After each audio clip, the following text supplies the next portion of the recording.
Hello, and welcome back to the Tech Girl podcast. If you're here for the first time, my name is Gertrude.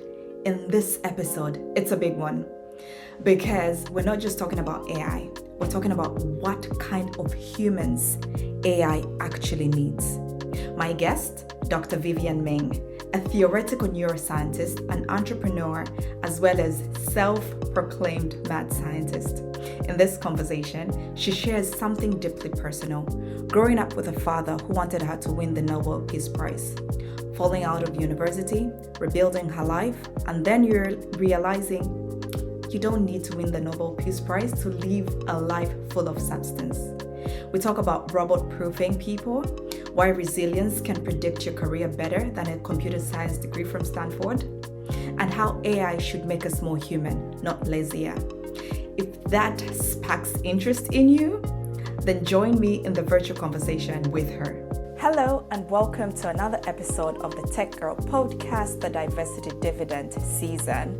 Today's guest is Vivienne Ming, a theoretical neuroscientist, entrepreneur, mother of two, co-founder of the Human Trust, and describes herself as a demented author and inventive storyteller. She's tackling some of humanity's hardest problems using artificial intelligence and data science. Welcome to the Tech Girl podcast. Did I pronounce your last name right? Ming, yeah, it's often very straightforward, and I'm used to people never spelling or pronouncing things correctly, so you did great. Oh, thank you. Thank you. I'm really excited to have you on the podcast because you have so many perspectives on technology, inclusion, and what it means to be human. And so I'm looking forward to just hearing your thoughts and just talking about this technology that is reshaping the world and at the same time an opportunity for many people who might not recognize just how much of an opportunity it is and some of the risks and challenges we might be facing. Now, you've previously described yourself as a mad scientist. Where did that mindset come from? Well, it's a mix of things. One is that I've always been a science fiction and fantasy nerd, reading, watching, enjoying. And when later in life I realized, wow, I could actually invent some of this stuff. I've learned some things that feel a lot like what was in the movies when I was a little kid. That was just very natural. Another from the complete opposite side of my life is that I ruined my life. And I think sometimes people might shy away from poking fun at themselves or coming across a little strange. And having already ruined my life way back in the 90s, I spent many years homeless. Everything I get is a bonus. It's the cherry on top. So nowadays, I just want to spend it doing the things that are most meaningful to me. And so that really frees me up to be silly and to be ambitious. And the last is I happen through absolute dumb luck and the weird circumstances of life to have ended up in the field of machine learning, or more accurately for me, computational, or as we call it, theoretical neuroscience. Way back in 1999, before anyone knew that AI would take off in the world the way it was. And so the good, the bad, and the quirky all kind of came together. And another way of putting it is, if the stuff I work on, if we knew it would work, it wouldn't be science. It'd just be engineering. And if anyone else was doing it, it wouldn't be mad. No, I like that. And just for context, what you've described as ruining your life, I listened to the TED Talk that you had done about 8 years ago at TEDx Berkeley. I would definitely put a link to that in case people want to understand the full story of what you mean when you say it ruined your life, because you weren't in detail on that.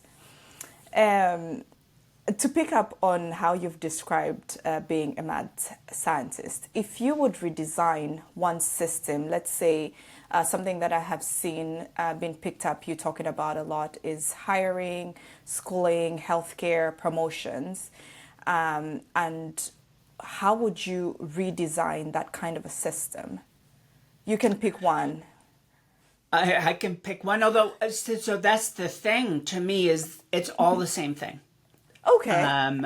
I can sort of nerd out about a great many things, but in Yes, my please. work, I'm really only interested in people, but I'm interested in everything about people. Maybe as a function of my own life story, you know, all these crazy ambitions when I was a kid, and then it's all gone, and then suddenly I get a chance to do it all over again. All I think about is, what if everyone else in the whole world had the chance to do what I get to do every day? Selfishly, like, how would my life be better? How would my son's life be better? Or my daughter, or all of us? And so when I think about whatever it might be, you know, the labor markets of the world, education systems, health, what I'm thinking about writ large is human capacity. What can we do? How can we change the world for the better? And you know, just to be blunt about it, I'm a kind of radical realist about things. It's easy to become a sort of techno dystopianist or utopianist and just think it'll destroy the world, it'll make the world better like magic. You just wave technology like a wand and everything's good. I have a hard lesson from my life and from my work, working on so many different kinds of projects across all the areas of human development, which is there are only ever messy human problems, and they only ever have messy human solutions. If you're looking for perfect solutions, you're in a fantasy world that doesn't exist, and you won't be able to solve anything. Or rather, what you will do is you will think you're solving one thing, and I virtually guarantee you, you're making something else maybe even not just worse, but, you know, net worse for everybody. You know, I can think of a tangible example so that we can get to specifics. I have been working in AI in education now for about 25 years. My wife was a professor of education, and I have a very strange history with education, again, having flunked out of university and then coming back and doing it all over again. And obviously, now, obviously that touches on everything else. An amazing education is also the greatest health intervention in the world. I don't mean that as a metaphor. I mean it literally. You provide substantive, high quality, early childhood development into people's lives, and you change longevity and insulin sensitivity and central body mass and ischemic heart disease risk and dietary changes. And we can run through all of that. You change their economic outcomes. Now, this isn't the only thing, because there are big cultural and societal issues at play as well. There have to be jobs for people to have, but you want to change someone's life. Education is an obvious place to change. So Sam Altman, the founder, co-founder of OpenAI, one of the faces of artificial intelligence around the world, as far as I know, a man who has never built an AI system in his life, but whatever. He got up in front of the US Congress and said, imagine a world in which every kid has their own AI tutor. And turns out that's actually fairly easy to imagine for us sci-fi nerds, because he and almost everyone else that is saying that is actually thinking of a very specific book called The Diamond Age, which had that very plot line in it. And so I can imagine that because I read that book when it came out. He read that book when it came out. We can imagine all of these things. What's interesting is that he doesn't seem to be aware that we don't have to imagine that. AI in education is maybe one of the oldest fields of applied AI outside of like chess and theorem provers. So people have been looking at AI tutors for 50 years. And there was one golden rule. If the AI ever gives the students the answer, they never learn anything. a rule which Sam doesn't seem to be aware of. Or at least he didn't when he said that to Congress. So that's a perfect example of a wonderful idea suffering from what I call the imagination disease. I can imagine a world in which this will make everything better, while not understanding actually on net, it might genuinely make everything worse. And in fact, early research, both with students and things like gastroenterologists doing colonoscopies with AI assistance, they appear to be the humans are getting worse at their skills. And so this is kind of the domain. I'm interested in anything that makes us better under a simple rule. Yeah. Not only are you better when you're using the technology, you are better than where you started when you turn it off again. And so many technologies fail that simple rule. Yeah, I really like that. And it's something I've also been questioning when it comes to AI tools. I like the part where you talk about education be a key component. And on that one, my question is, now that you did your sort of bachelor's in a year, right? I don't know how that happened. Well, I mean, it depends on how you measure it. If from the first day I showed up at university at 17 to when I finally earned a degree, it was like 11 years with a big giant detour in the middle of it. If instead you say, when did I actually start that second phase of my life? It was 16 months, which I can say braggingly, but also I am as surprised as anyone. This is the same university I flunked out of. This is, I flipped a coin. I was choosing math or economics or neuroscience. I literally just ended up flipping a coin between economics and neuroscience. It came up heads. I got introduced to brains. And then completely, I mean, all of that chance aside, then at random, in my first months back, I'm having this first ever success in my life. I mean, genuinely, I am going from the university saying, go away, to all of my classes are like magically easy. Everything is perfect scores. Everything is so easy. Even though You're being I'm asked coming to off teach. I'm being asked to do this stuff that this professor asked me to be his teaching assistant, but he also introduced me to this place called the Machine Perception Lab. Who the faculty there were working on machine learning to analyze faces. I mean, it's a whole big story, but suddenly I got introduced to machine learning by chance. Completely. It was not what I was planning on doing. Just one of those moments where someone was doing something really interesting, and I thought, yeah, I'm genuinely interested in just taking this opportunity that came to me and building something, because it involved math and code that I wrote and did for my undergraduate honors thesis that could tell the difference between a real and a fake smile on a face. And I just thought, this is amazing.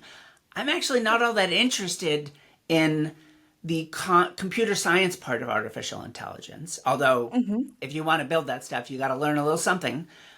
But what it told me about humans, about intelligence, machine intelligence, human intelligence, for that matter, cockroach intelligence, just understanding the similarities across all of this, and being able to use one to study the other and vice versa. It was all in 1 year, just a crazy, insane thing that I would not recommend for anyone else, but it was an amazing experience. And I just got hooked on the idea that I could use AI to study people. And again, little did I know in 1999 where that would lead in, let's say, 2006, when the very first deep neural network papers started coming out, in 2012, when the sort of first genuinely applied models were going out into the business world, and then now today with large language models. In fact, my grand advisor, John Hopfield, just won the Nobel Prize in physics last year, since the new physics ones just came out this year. So he was Terry Sanofsky's advisor, and Terry was both the PI on my undergraduate project and the advisor to my graduate school advisor. So I get it in two directions. Yeah, it was amazing and totally unpredictable in that moment, which maybe comes back to it again. Everyone is amazing. Whatever their life up to that moment has been, says nothing about what they could do going forward. Or at least it's not a fundamental constraint. Even as a brutal realist, you could take any life and figure out what's the most positive contribution this life can make going forward. And invest everything you have in trying to make that happen. Yeah. And is there a particular, like, if you look back today, could there have been, what was the thing that made you sort of have this switch in your mind and start to enjoy it? It was the same school, it was, the circumstances and context were very much similar, but what made it different this time? Well, I mean, there were tensions. And I will just pick on him as a central figure in my life, as in many people's lives. My father, who grew up brutally poor, a sharecropper in central Kansas, in a town which is essentially not there anymore. No one even lives there. And he was brilliant. But instead of going to MIT or Stanford, for which he had full scholarships way back when, he didn't. He went to the local university in the state of Kansas. And, he ended up becoming a doctor because of the Vietnam War. Terrible as it is, it changed the direction of his life. And so I grew up the child of a doctor in coastal California. Completely different. So I was supposed to win the Nobel Prize that he didn't get a chance to. And when you're 11 years old and you realize you may not be the smartest person in the room, much less in the world, and you're supposed to win a Nobel Prize, it's not a good thing. And so I have these tensions. He truly instilled in me this belief to live a life of substance, do something that changes the world for the better, do what I never had the chance to do. But also this sense that I had to do it, that I had no value if I didn't win a Nobel Prize. And let me say, even when I went back to school and I had that first course, the professor that recommended me for the lab and told me I had gotten a perfect score and asked me to be his teaching assistant, when I left that meeting with him, I actually felt terrible. Oh. My first truly exceptional success in life and, achieved by me. And I felt terrible because I didn't win a Nobel Prize in my undergraduate, in this case, programming course, which is absurd. But that's the thing life does to your head. When I was able to set that away, just not let my ego make decisions for me anymore. I am not here for me. In fact, life isn't about me. Life isn't about my happiness. Life is about living a life that makes other people's lives better. And that may sound very, maybe even a weird backhand self-congratulations or something, but I mean it genuinely. Find the thing that you would be willing to do if you had to pay to do it, if nobody knew you were doing it. That is a complete sacrifice. And if you're lucky, you will end up doing that thing so well that someone will pay you to do it. But whether you're lucky or not, that is the thing you can be great at. That thing you're willing to make sacrifices for is the thing. There's a line from the movie Citizen Kane. It's something like, it's easy to make a lot of money if what you really want to do is make a lot of money, as opposed to most people who really want to spend a lot of money. It's really easy on some level to have a positive impact on the world, if that's what you truly want to do. But if you just want people to think that about you, if you want them to give you a Nobel Prize because of the amazing thing that you think you are doing, or that it will get you rich or others, it turns out it's very ephemeral. It just goes away, or at least that's not only my life experience, but in fact, I am literally writing a book about it. Not the life experience part, although a little bit of that too, but about the idea, the psychological construct of purpose. Do you have something in your life that's bigger than you? Something that will take more than a lifetime to complete? And it turns out people whose lives are rich in purpose, whether it's by dumb luck and brutal circumstance, or they just were lucky enough to find it early, they have lives we would all dream of. Everything. Think of anything you'd want to be true about you when someday you are 65 years old. It is dramatically more likely to be true about them based on analysis of thousands and thousands of people in the UK Biobank. So, it's just amazing to find that thing, and whether it's by luck or effort. And or maybe another way to put it, and then I'll shut up because I feel like I'm talking a lot, is don't find it. Don't wait. This is one thing that is out of the research here. It's your strength of purpose, how committed, the kind of sacrifices you'll make. That's the real psychological factor. The purpose itself, if for you that's spiritual, if for you that's very grounded and human, as long as it's bigger than you, it's a construct. You get to pick it. You get to build it.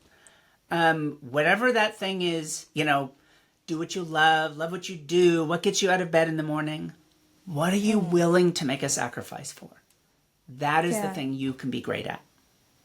Yeah, I really like that, because a lot of people do struggle with this. And I like how you put that, instead of thinking of it in who can pay me for this, is what can I pay for and sacrifice and do every day and show up with.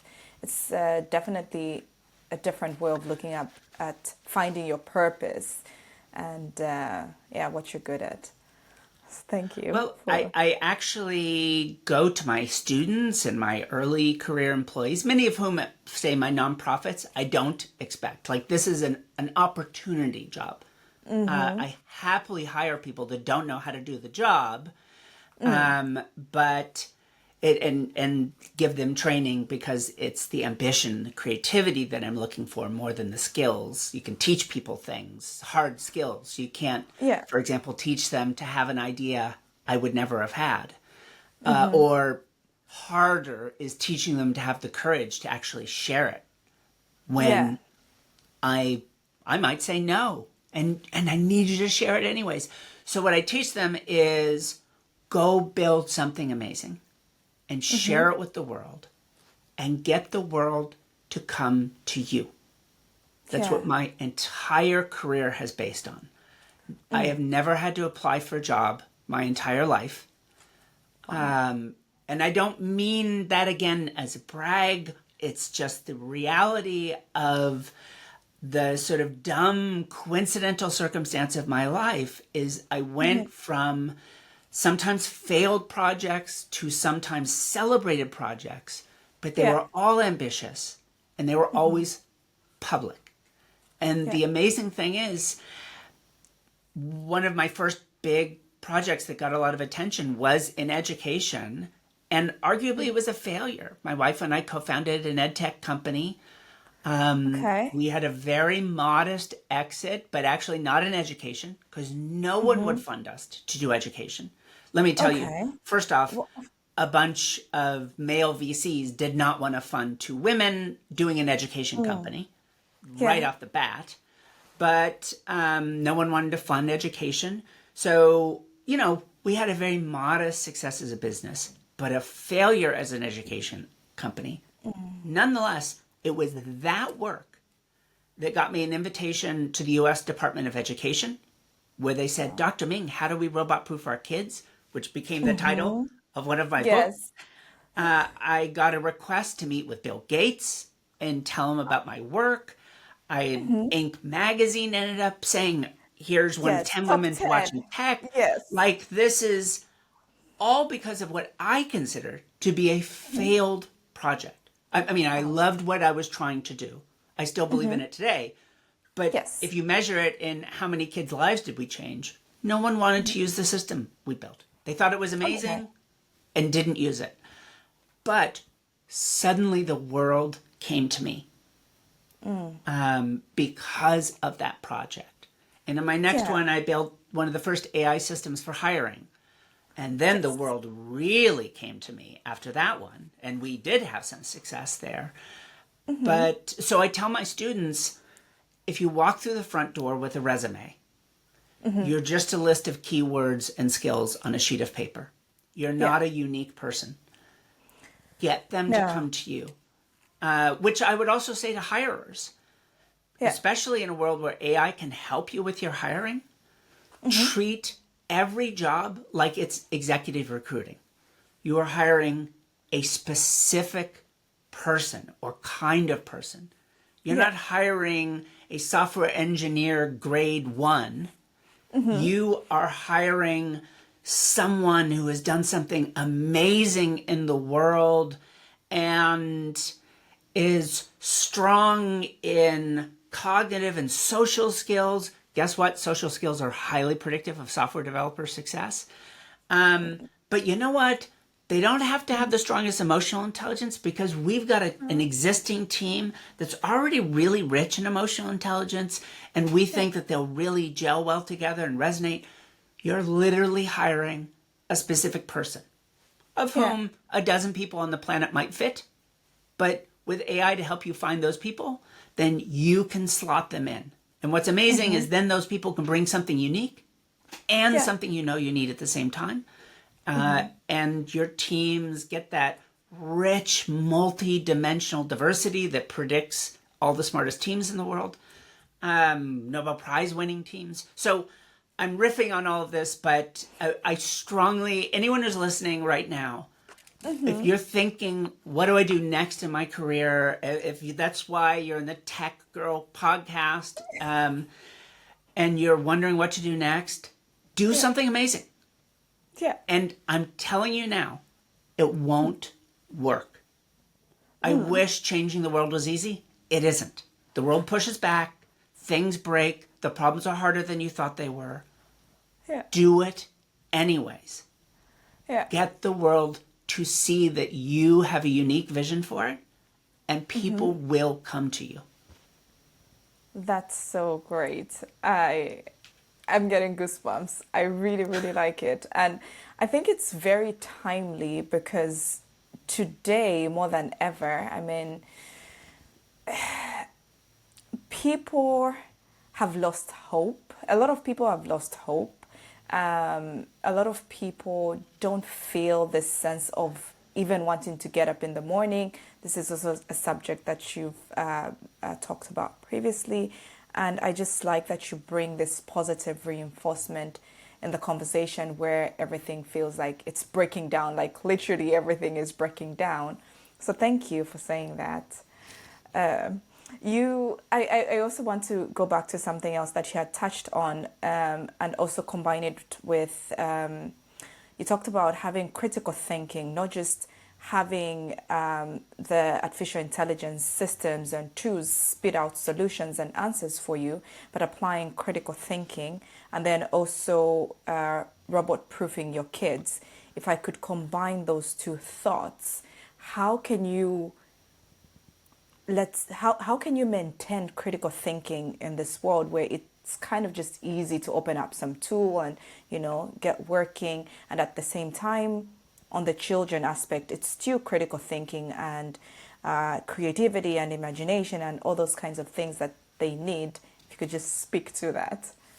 Yeah, and so I think early next year, our target is March. I have a new book coming out, in this case What's titled the title? Robot Proof, When the Machines Have All the Answers, Build Better People. Oh, and it goes into the research, negative, positive, my own work, and and the stories of the work that I do about how to be robot proof. But what's interesting is the exact same things that predict success interacting with modern artificial intelligence predict success in general life outcomes. Okay. Health, wealth, happiness. And I am willing to speculate, because it's hard to test these sorts of things, and I'm a hard number scientist, so I always want to be careful. I'm willing to speculate it probably has always predicted life success. Okay. So when I look at data, and in this case, let's take that company where we were building one of the first AI systems for hiring. We built a data set of 122 million people. These are working professionals around the world. So sort of the English language professional class of 2014. And we had pretty much all 11 million working software developers in our data, because that was our original main product, essentially, was finding. So Google and Facebook back in 2014, they literally knew every amazing person coming out of an elite university anywhere in the world. Yeah. Our job at our company was to find everyone else who's equally amazing, but didn't have that easy signal. And so they were our customers. And we built these models essentially to say, how good are you at a job you have never held? And what will you look like in 5 years? And what was interesting is we're collecting all this data about over 100 million people, 100,000 different variables, most of which, just to get back to why most projects fail, most of those 100,000 variables for the vast majority of the people in our system are missing variables, which is to say, we don't know whether you like Taylor Swift. We don't know whether you hate Taylor Swift. We don't know anything. It's missing data. Yeah. And still, you have to go out and solve the problem. Build a model of what it means to be human, or in this case, to be a professional human in the world. Well, once we build out that model, what we find is the university you went to is predictive, but very modestly. Like even a Bachelor of Computer Science from Stanford, not an overwhelmingly, like if that's all I knew about you, that says something.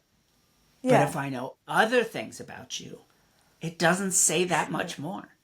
In fact, what we found is like the psychological construct of resilience. So we built natural language models that could listen to people on social media, read their whole LinkedIn page. By the way, it wasn't the skills you listed. It was things like the freeform sections, like your bio or your posts. We'd analyze those. And for example, we built models that didn't say this person is an amazing employee. We built a model that says, based on literally decades of research, are you resilient? Okay. Do you have good perspective taking skills? Understanding the perspectives of other people? Do you have good self-assessment? It wasn't easy building these models. It took a lot of work. But instead of just building a giant deep neural network and throwing all of our data at it, as many others have done before and since, we built things that actually the research said was causally related to great career outcomes. And so we built these things, and originally about a dozen different things. And it turns out resilience, as estimated by our models, was a better predictor of career outcomes for software developers than a Bachelor of Computer Science from Stanford. To be fair, that's also probably why they got into Stanford in the first place, is they had this exceptional emotional intelligence, probably great cognitive skills as well. But once I knew that from my model, Stanford only had a little bit more to say. The list of skills on LinkedIn has virtually nothing more to say. So in the book, there's a whole chapter where we talk about what I call meta-learning, the list of human factors that predict your ability to learn. There are, emotional intelligence factors like resilience, sense of life purpose, a variety of different in that domain. There are social skills like perspective taking, communication skills. There are metacognitive skills like self-assessment. And that's a crucial one I'm about to come back to. Another interesting one is a very new construct that's only begun to be researched in recent years, which is meta uncertainty. How sensitive are you? That absurd U.S. politician long ago, Donald Rumsfeld, during the inane Gulf War, said there are known knowns and unknown unknowns, and known unknowns, and this whole thing is to try to be an excuse for why he was incompetent at his job. But the thing is, he isn't wrong. And your sensitivity to, are you actually considering all of the unknown unknowns? Which in some sense you can't. But amazingly, there's research showing we're all a little bit different in our ability to think, I still have this spidey sense tingling that there is something else going on here. And interestingly, that really comes to fore when you're working with AI, because it knows the known. AI knows the known better nowadays than any human being on the planet, which is to say, and so I'm going to call this a well-posed problem. AI, if something has a known answer, large language models like GPT, Gemini, Claude, and others, they know the answer. Are they perfect in those answers? No. But guess what? Neither are we. And even those of us who are notional experts are only experts in one small field. I can ask Gemini about anything. And its likelihood of giving me a useful and productive answer is much higher than human beings. Here's the limitation. To train up that AI, I've essentially fed it in all of the questions and all of the answers that we know. What if we don't know what the answer is? What if it's a problem where we don't even know what the question is? That's where modern AI begins to fall apart. And the current models that we have built can help us explore the unknown. But by their fundamental design and training, they do not have the answer. Where we begin to run into problems is if we simply ask it questions and accept its answers as though they're correct.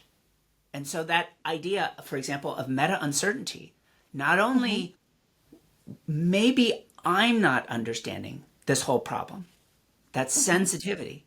Also, maybe Gemini is not understanding it. Maybe GPT is not understanding it.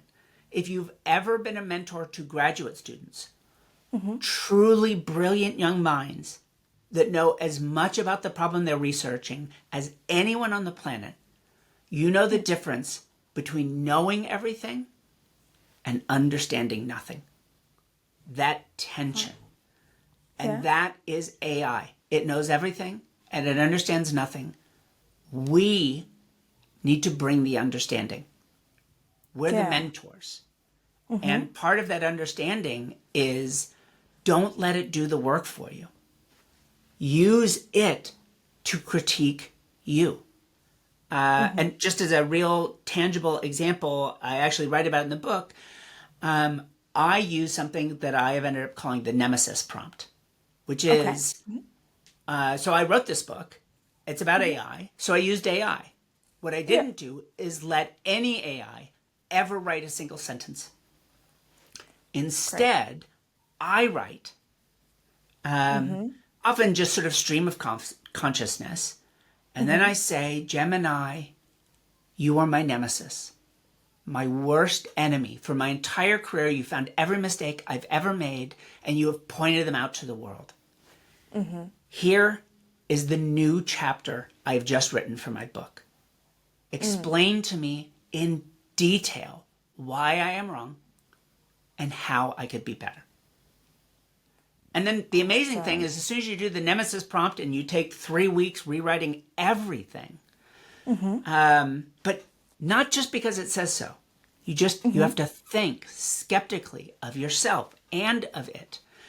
Then you say, all right, Gemini, now you're my next bored audience that's listening to this on an audiobook or in an audience, and they don't understand it and they don't know why it's relevant to their lives. What could I possibly say that could make this clearer? In other words, I never use AI to make my life easier. That's the trap of AI. The internet at large, but AI in particular, is an astonishing tool for efficiency. And I hate to break it to you.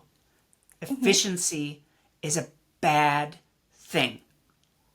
So I recommend productive friction.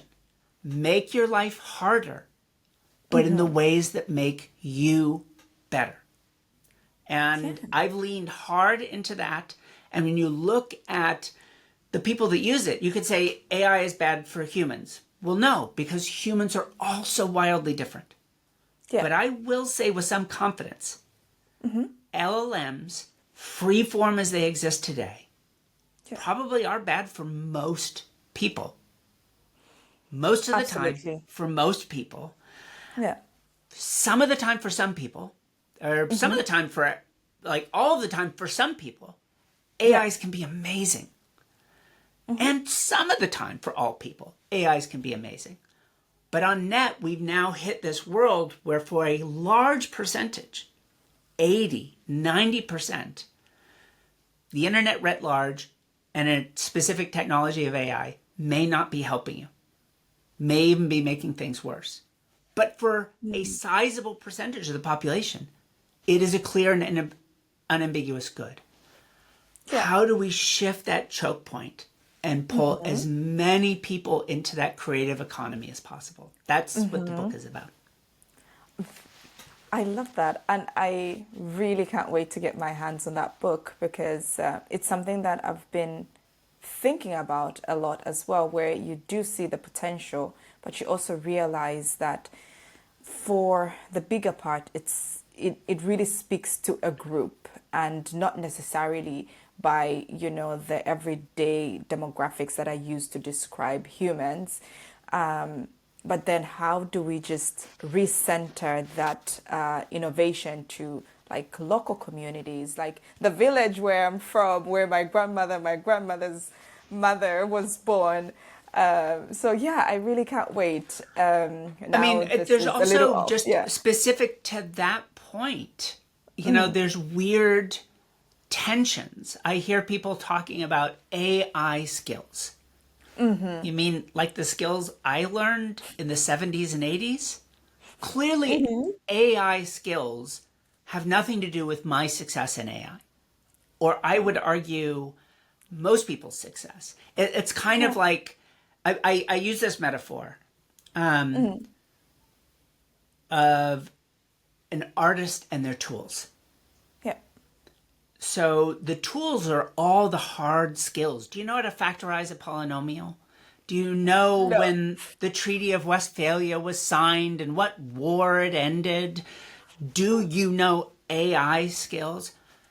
So much of our education system, maybe effectively all of our education system, all of our early hiring systems are based around the tools in our tool belt. But actually, from my research and pretty much everyone's research as far as I can read it, it's all about the artist.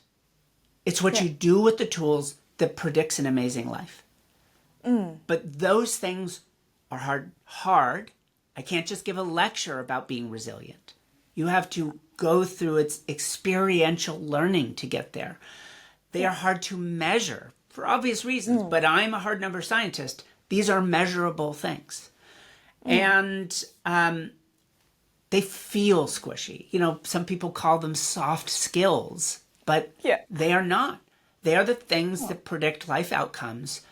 The problem is not only is our whole education and hiring system about the tools and not about the artists, as far as those hiring systems goes, you are literally just a tool belt.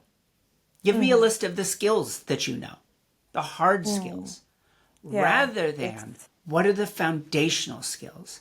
What is your meta-learning ability? Even though we can clearly see is the foundational skills that predict life outcomes, that predict success with AI, that predict amazing lives. It's still that space where we focus so much on, do you know how to program? Do you have STEM skills? Do you know these specific things that are trivially easy for me to measure because I can ask you a question, you can give me the wrong or right answer. Except I just said machines are better than we are at any question like that. Why are we still training people to compete with machines when there is something we are uniquely good at, exploring the unknown, that is also the key to every amazing life ever led? I like that, and it really ties into the question that I was going to ask you. So in summary, what do you think is the greatest expansion of human potential using artificial intelligence?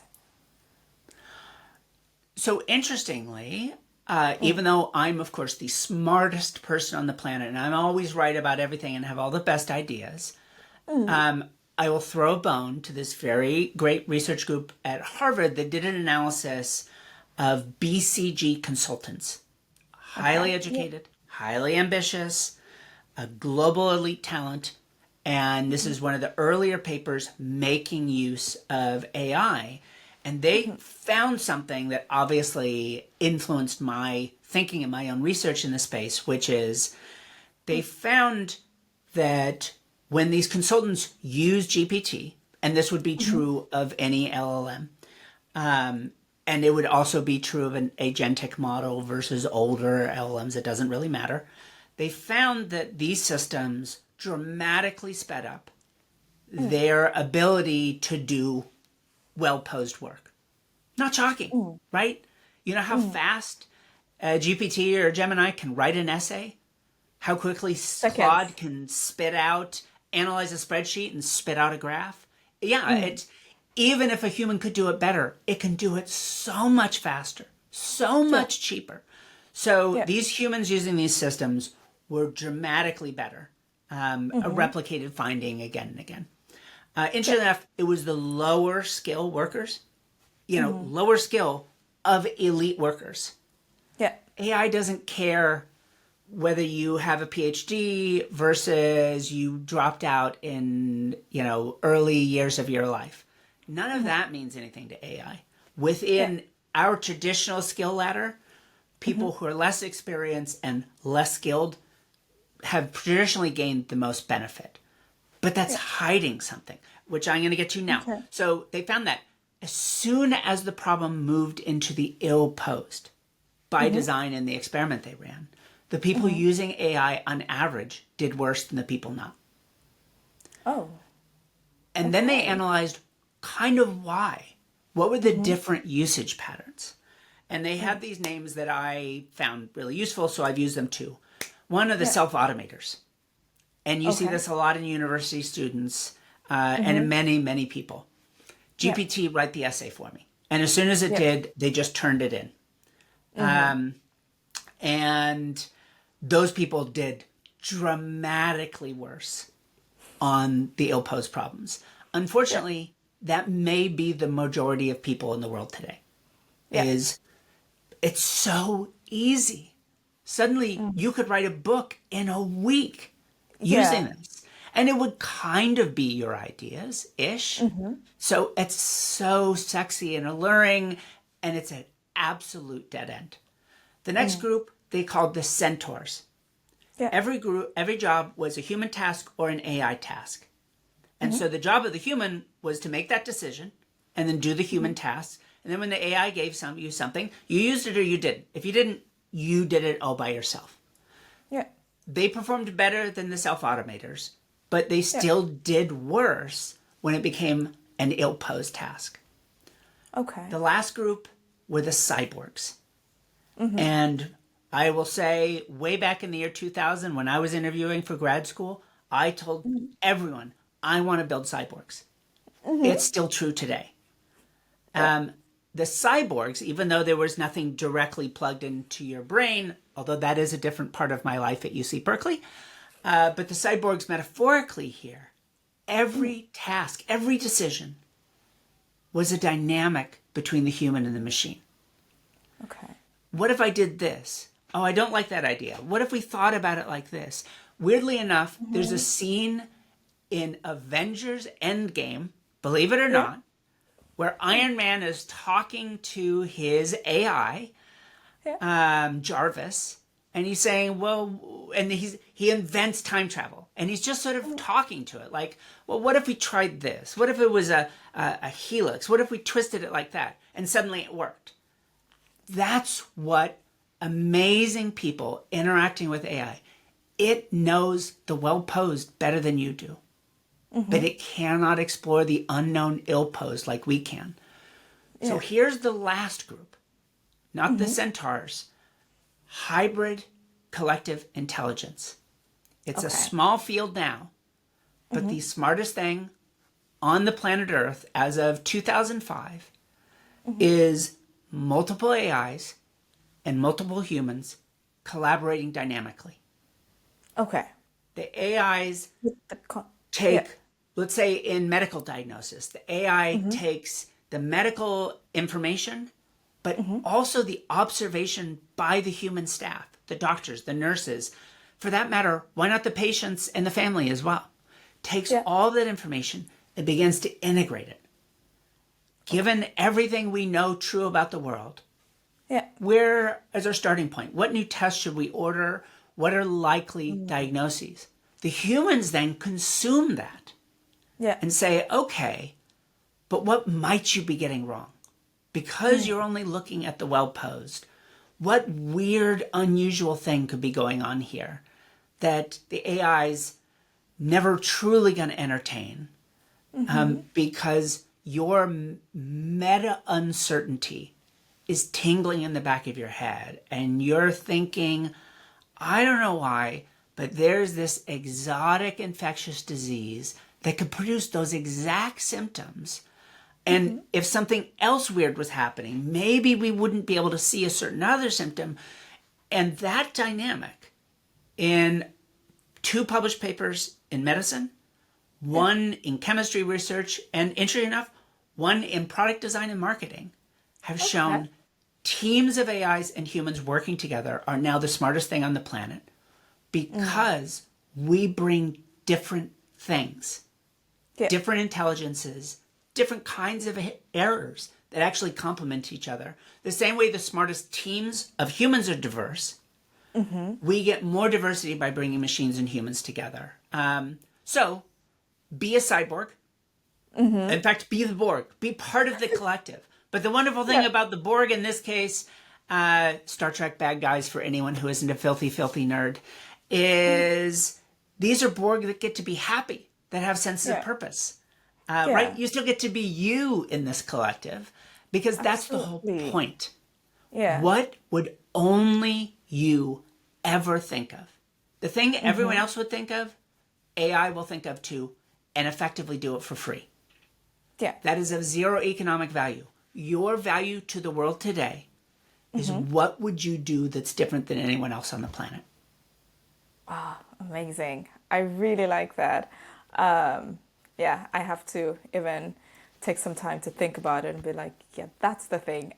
Lately I found the idea, but I will think about it again and play back. Well, as a matter of grotesque and unacceptable self-promotion, the final 3 chapters of the book go into specific recommendations about not just doing what I just said. If that was easy, everybody would do it. It is exercises for your kids, and then the next chapter is for you, and then the last one is for your communities or your companies. How do you evoke these things? How do you get the best out of human beings?